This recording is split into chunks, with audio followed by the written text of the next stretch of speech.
Écoutez, je suis très content parce que c'est quand même plus agréable. Je vous disais donc que ce que j'ai proposé, c'est qu'on discute un petit peu du Covid comme catalyseur de la transformation numérique. Qu'est-ce qu'on peut dire? C'est que on a vécu quelque chose d'assez unique hein, dans les dernières semaines. Nous nous sommes retrouvés en quelques jours à devoir finalement se réinventer.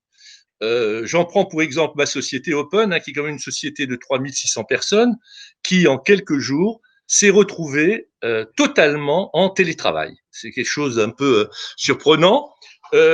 J'avais d'ailleurs vu une conférence à Rennes quelques semaines avant avec le PDG de Zapier, qui était une société, et il disait à cette époque-là, voilà, j'ai 300 salariés et je n'ai pas de bureau. Et objectivement, ça relevait de la science-fiction. Et puis tout d'un coup, on s'est retrouvé avec cette situation où j'allais dire des milliers, mais voire des millions de personnes se sont mises à travailler en télétravail. Alors on va y revenir parce que je sais qu'il y a une discussion autour de cela, hein, mais je veux juste dire que là, le Covid nous a forcé en quelque sorte à mettre en œuvre des solutions qui auraient pu durer des années. De l'autre côté, on a vu, là aussi c'est très intéressant, l'école, là aussi se réinventer, puisque je crois qu'il y a 7 millions d'écoliers, de lycéens, qui se sont mis à travailler à l'école de chez eux, avec des enseignants qui se sont obligés aussi à réinventer leur pédagogie dans ce qu'ils ont appelé la continuité pédagogique, hein, et qui a permis là aussi de pouvoir continuer à faire une scolarité. Alors là aussi, je suis tout à fait d'accord pour qu'on en discute parce que je sais que ce n'est pas aussi évident que ce que je dis, mais il n'en reste pas moins qu'on s'est retrouvé dans cette situation. Troisième exemple, c'est la médecine. Alors là, la télémédecine, moi, ça fait des années, vous le savez peut-être, j'ai été président du Syntec numérique de 2010 à 2016. Pendant cette période-là, j'ai lutté auprès des pouvoirs publics pour le développement de la e-santé, de la télémédecine, et on était toujours bloqué sur des tas de sujets qui restent d'ailleurs d'actualité, la confidentialité, la sécurité, la propriété des données, et tout ça faisait que ça n'avançait pas. Et puis tout d'un coup, on s'est retrouvé dans des situations où on était obligé d'utiliser la télémédecine, et on a vu que les actes de télémédecine sont passés de 3 à 11% en quelques semaines, quelques jours. Hein. Et là aussi, on est en train de montrer que la télémédecine joue un nouveau rôle incontournable. L'autre sujet qui est finalement le plus inattendu, et qui pour moi a été vraiment spectaculaire, c'est que finalement, vous savez, avant, quand on parlait de numérique, quelles étaient les réactions systématiquement obtenues? C'était d'un côté suppression d'emplois, de l'autre côté déshumanisation. Et d'ailleurs, j'avais constaté que les hommes politiques, que ce soit au cours de la présidentielle comme dans les législatives, hésitaient à traiter la problématique du numérique parce qu'ils considéraient que c'était négatif pour eux. Et malgré de nombreux intervenants qui cherchaient à les influencer, aucun de ces hommes politiques n'avait le courage finalement de s'approprier, y compris Macron, qui pourtant est un défenseur du numérique depuis de nombreuses années. Mais dans sa campagne, il a évité le sujet parce qu'il savait que c'était négatif. Or, qu'est-ce qu'on a vu au cours de cette crise? Eh bien, le numérique comme nouvel outil de création de liens. Alors là, c'était tout à fait inattendu. On voit que on peut faire parler à ses amis. On fait des réunions régulières avec tous les outils que vous connaissez tous. On a vu des réunions finalement qui étaient compliquées à organiser dans les entreprises, tout simplement, par exemple, pour des raisons géographiques, et finalement qui pouvaient avoir lieu. On a vu des réunions ou des contacts qui se faisaient beaucoup plus facilement parce qu'on était chez soi, parce que c'était facile à organiser. Bref, contrairement aux idées reçues, on s'aperçoit que là, le numérique joue un rôle sociétal qui est très intéressant et qui finalement est, comment on va dire, plutôt porteur de solutions, voilà, que de problèmes. Et donc, au cours de tous ces exemples hein, que j'ai évoqués, mais je suis sûr qu'on pourrait en trouver bien d'autres, j'ai considéré, enfin personnellement, ma position, ça a été de dire globalement, cette crise, qui est bien sûr absolument dramatique, avec toutes les conséquences que l'on connaît, que ce soit sur la santé, les décès, les conséquences économiques dramatiques, les dépôts de bilan, le chômage, bon, il va y avoir beaucoup de problèmes, hein, c'est pas la peine de se cacher. Mais là, le numérique a eu le mérite de présenter un certain nombre de solutions et euh, on a pu voir, j'ai employé d'ailleurs dans une tribune le terme de crash test, hein, on a pu voir son utilisation dans toutes ses composantes de façon accélérée, alors que objectivement, je crois que ça aurait pu prendre des années. Et là, on a vu que le numérique jouait un rôle essentiel dans cette crise pour apporter des solutions.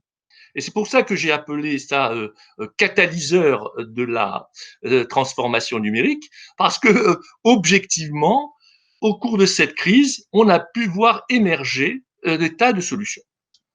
Alors bon, une fois que l'on a dit tout ça, je pense on a fait que commencer. Pourquoi? Parce qu'on a vu aussi les limites. Et c'est pour ça, vous savez, quand j'ai écrit mon livre L'apocalypse numérique n'aura pas lieu, bon, alors j'ai eu droit à beaucoup de compliments, mais j'ai aussi eu droit à pas mal de critiques parce que on me disait que j'étais un peu angélique, voilà, un peu utopique.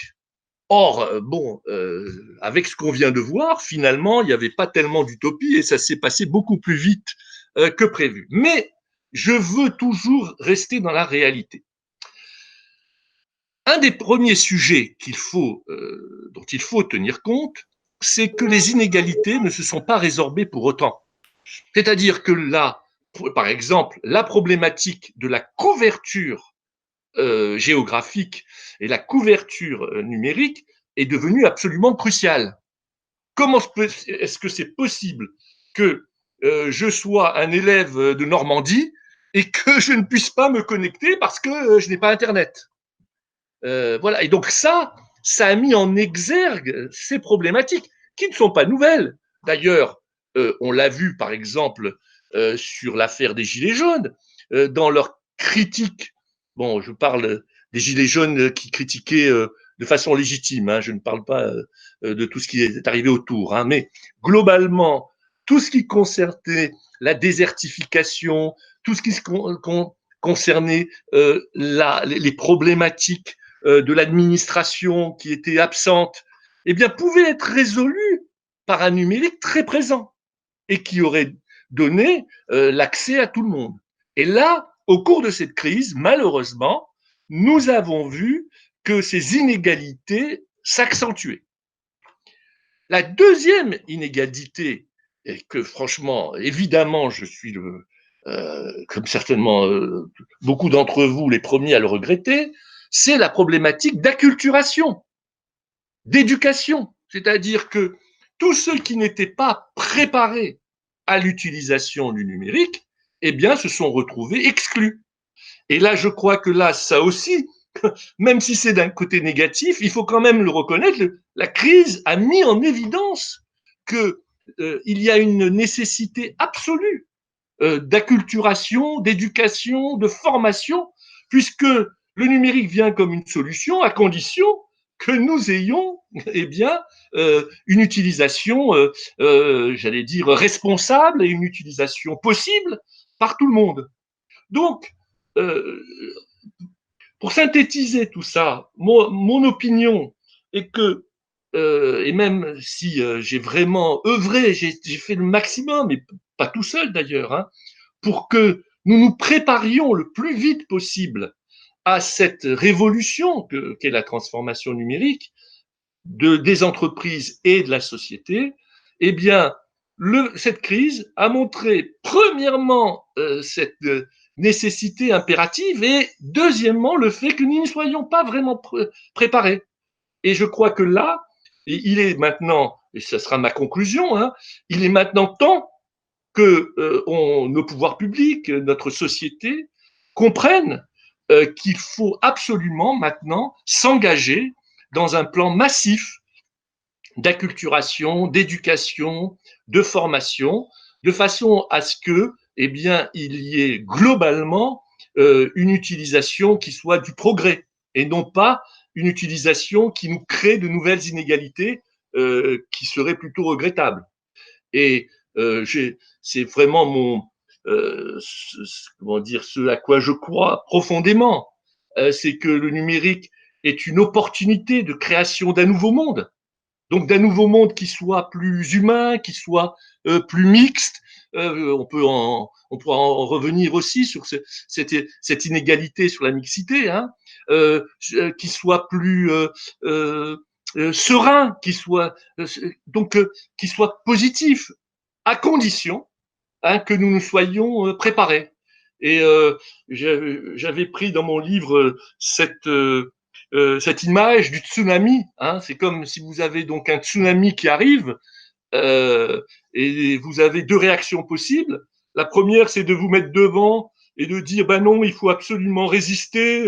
Cette vague est négative, elle va nous faire disparaître, elle va nous supprimer des emplois. Et là, la conclusion, c'est que vous êtes balayé. Ou vous avez une autre réaction qui est celle de dire je vais apprendre à surfer sur cette vague et au contraire, elle devient porteuse de progrès et porteuse d'évolution. Et donc, pour moi, cette crise est aujourd'hui vraiment l'illustration qu'il faut absolument donc apprendre à surfer sur une vague qui devrait être très positive pour tout le monde, à condition qu'on sache justement l'utiliser.